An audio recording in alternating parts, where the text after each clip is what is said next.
This is a line in the sand. Yeah. This one's a line in the sand. Yeah. Because this is one where there's a lot of stuff about, you know, when we thought Trump was going to come in and a lot of things were going to be resolved. Yeah. We're going to drain the swamp. We're going to figure everything out.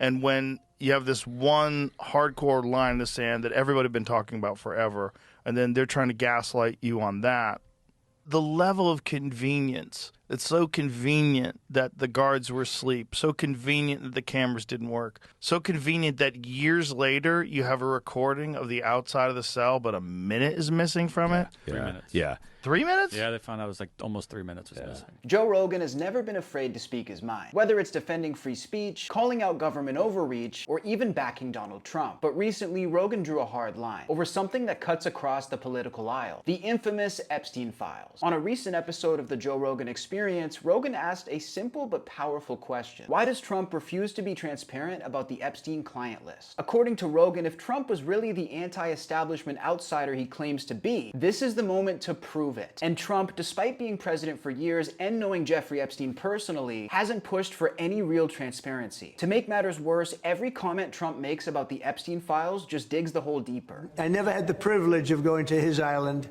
and I did turn it down, but a lot of people in Palm Beach were invited to his island.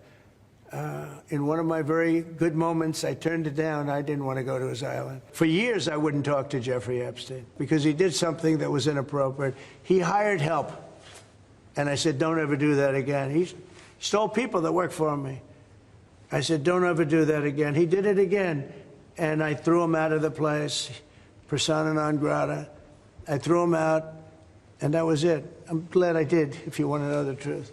Joe Rogan previously defended Trump against unfair media attacks, but this time he seems disillusioned. Rogan's point was clear. If you're not calling this out, you're probably protecting something or someone. Rogan's stance reflects what millions of Americans are feeling right now. The Epstein case is not just another scandal. It's a symbol of how deeply corrupt the system might be. And when someone like Trump, who branded himself as the man who will drain the swamp, runs from this topic, it raises serious questions. Some Trump supporters dismiss Rogan's take, while others admit he actually has a point. The big question still remains, why isn't Trump being open about Epstein? Now, from where I'm sitting, I think everything happening with this case is blatantly obvious. At this point, I don't think we even need the list. The conduct of world leaders around this issue and the way it's being handled, to me, is the most glaring admission of guilt they could have ever given us. And I think if anyone is doubting themselves about what's happening here behind the scenes, they really need to open their eyes. And on top of that, I think the history books will look at the Epstein case as one of the most blatant examples of corruption and power in politics.